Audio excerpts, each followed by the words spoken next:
In order for authoritarian regimes to gain and maintain power, at least a percentage of society must buy in.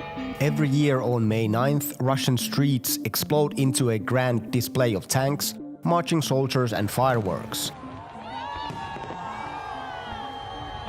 Veterans in medals, children dressed in army uniforms, and giant posters with slogans like "We can do it again."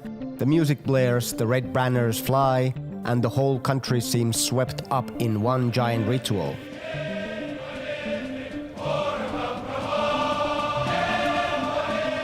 As we learned in part 1 of this series on authoritarianism, approval of pre-existing micro-authoritarian realms, or positive experiences in authoritarian spaces, facilitate this acceptance.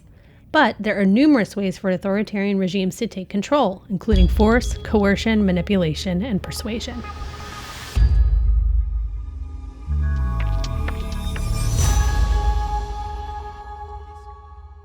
Some authoritarian regimes gain ruling power when they seize it with violent force. This is known as a coup. A powerful coup might even have outside support and backing or inside approval. On December 19, 2018, a revolution started to spread throughout Sudan. After decades of living under President Omar Bashir's brutal military regime, civilians pushed back.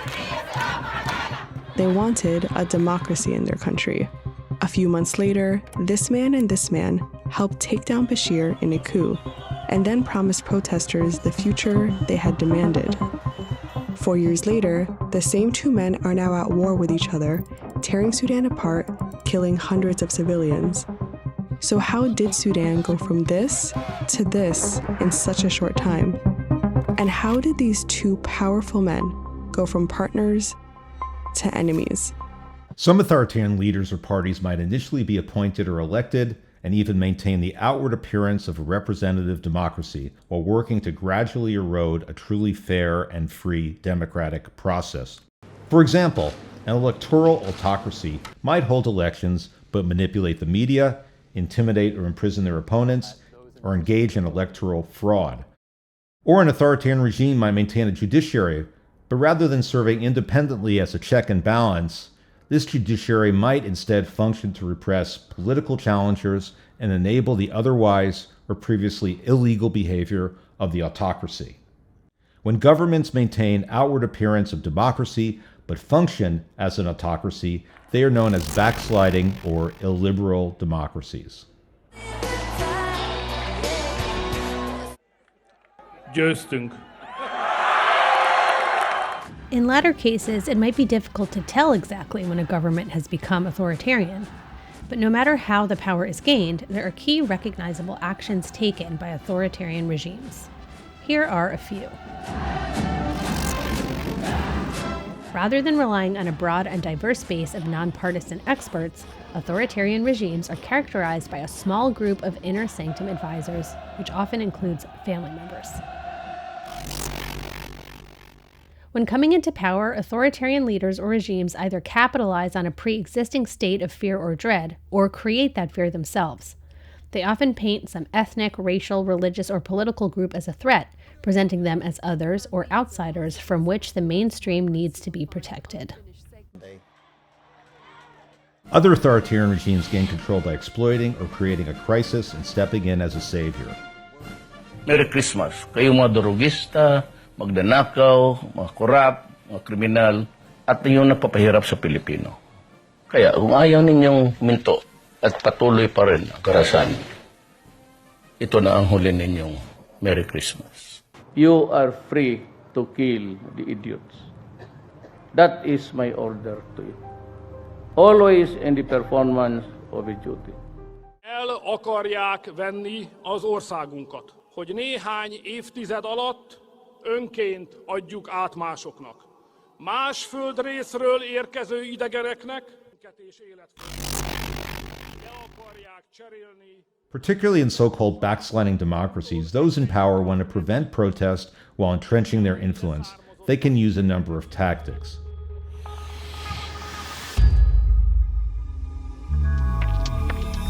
To prevent opponents from speaking out or organizing meaningful protest, authoritarian regimes might use physical violence or the threat of violence against enemies of the state.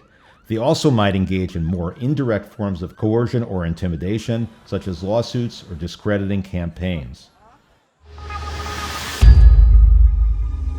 Democratic societies are accustomed to free speech and civil liberties, where people can safely criticize the government and, more broadly, express themselves. Authoritarian regimes begin to undermine or suppress free speech by surveilling, censoring, and silencing critics, including artists, performers, and cultural commentators, to suppress dissent. They also aim to discredit journalists and journalism so that people may doubt the truth of what's being reported about the regime. Authoritarians might start using particular phrases to create and reinforce their version of reality and insinuate or legitimate their methods of power. В основе нашей политики свобода. Свобода выбора для всех самостоятельно определять свое будущее и будущее своих детей.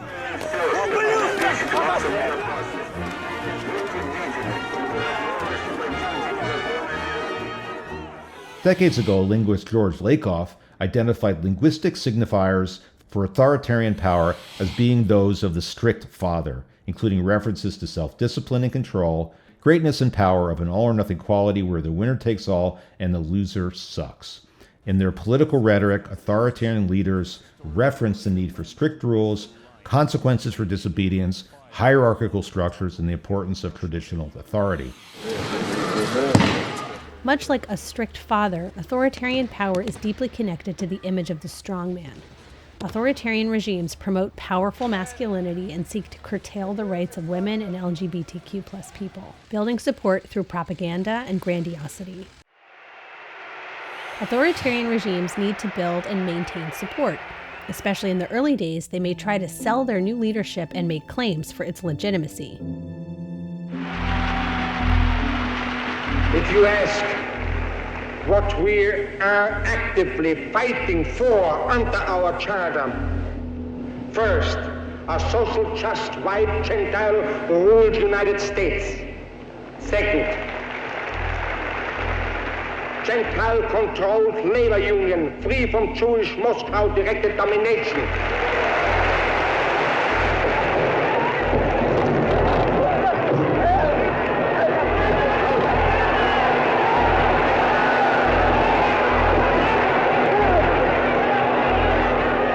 There are a few avenues for this.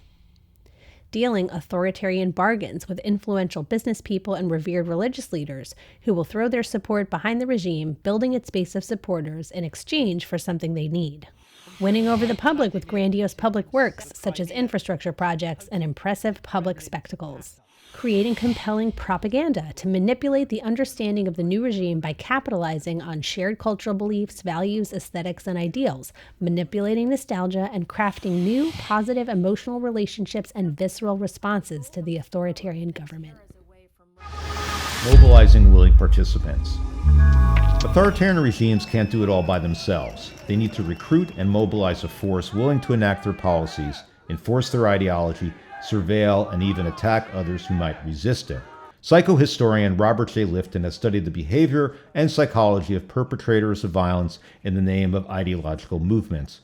We met him in part 1, when he was explaining the subconscious motivations for submitting to an authoritarian vision. With the Nazi doctors, when a German doctor who would be a member of the Nazi Party was assigned to Auschwitz, he was expected to do so-called selections and send most arriving Jews to the gas chamber. That was considered normal behavior for a doctor in Auschwitz. Some of them had difficulty with it, but ultimately they adapted to it. This is rendering professionals a hired gun for a malignant version of normality. And I learned that in extreme ways, professionals can be put to use for killing rather than healing. That's what happened in Nazi Germany. Lifton says that, in fact, such crimes are nearly guaranteed to happen under certain conditions, which he called atrocity-producing situations.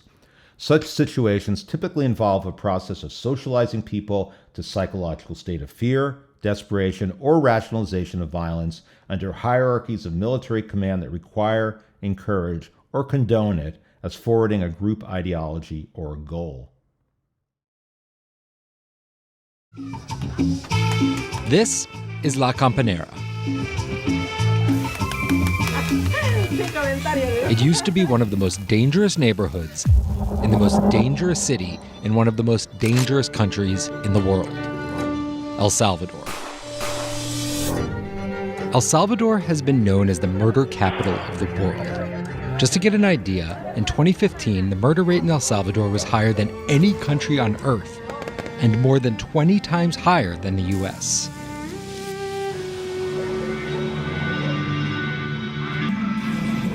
But right now, La Campanera feels downright safe, in large part due to a big police presence.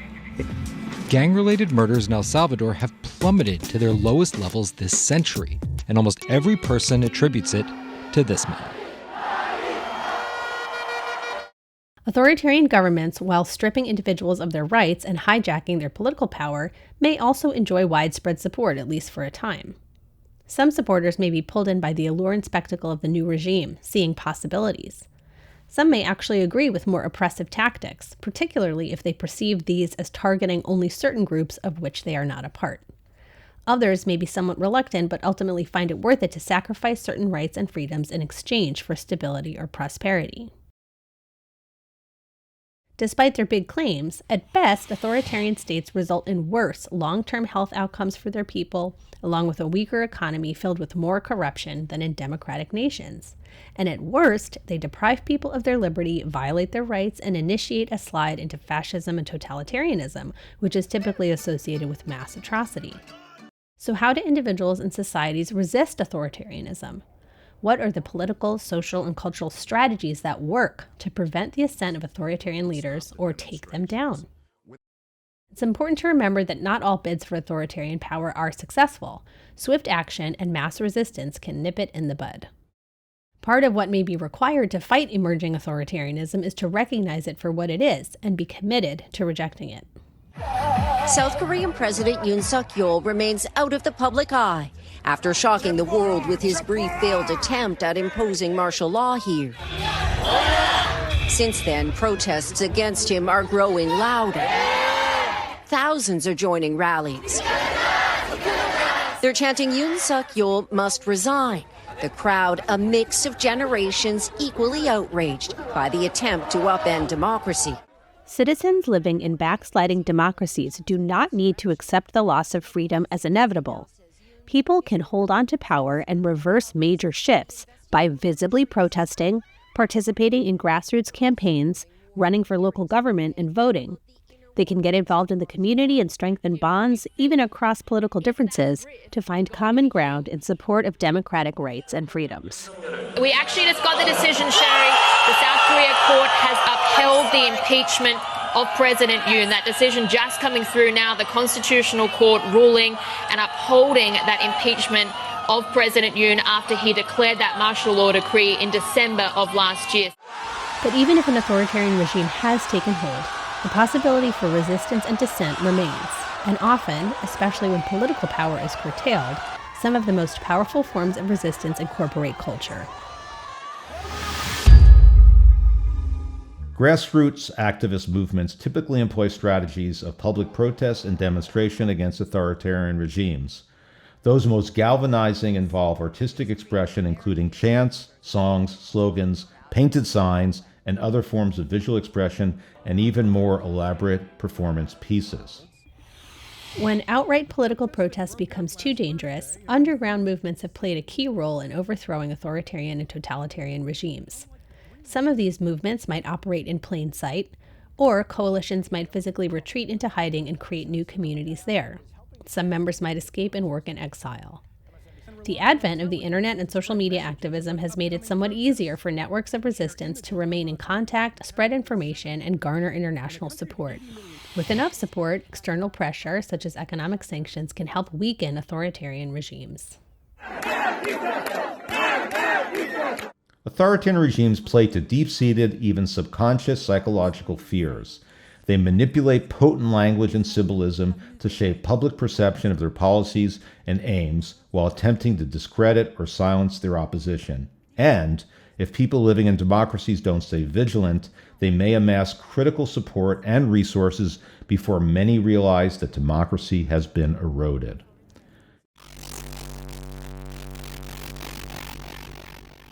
Yet people are not powerless against rising autocracy, particularly if we recognize the similarities of autocracy across diverse cultural, historical, and political contexts and act. Some anthropologists conduct research that can be used to hold authoritarian leaders and collaborators responsible for the harm they have caused and find a way forward. Training in ethnographic methods make cultural anthropologists uniquely suited to collecting testimony and tracking the impact of authoritarian violence on people's everyday lives. Guatemala is recovering from a 36-year armed conflict, a conflict that was fought during the Cold War. It was really just a small leftist insurgency and a devastating response by the state. What we have as a result is 200,000 civilian victims, 160,000 of those killed in the communities, small children, men, women, the elderly even. And then we have about 40,000 others, the missing, the ones we're still looking for today. We call them the desaparecidos. The field of forensic anthropology developed in part to investigate mass graves, genocide, and human rights violations. Forensic anthropologists, trained in biological anthropology, are able to identify human remains according to a biological profile, interpret the physical trauma the individual suffered, and recover them for proper burial or even to be used as legal evidence. This knowledge allows anthropologists to support survivors in recovering and identifying victims of authoritarian violence. Finally, anthropologists' understanding of local cultural context can make them valuable consultants in facilitating dialogue and informing truth and reconciliation efforts. Whether in understanding, tracking, preventing, or healing from authoritarian governments, anthropology has a role to play. We are currently in an era of rising global authoritarianism. Why might this be?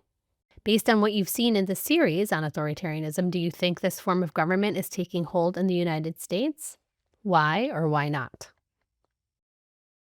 What key similarities or differences do you see in what's happening here now and the template of authoritarianism that's been developed over a century of study?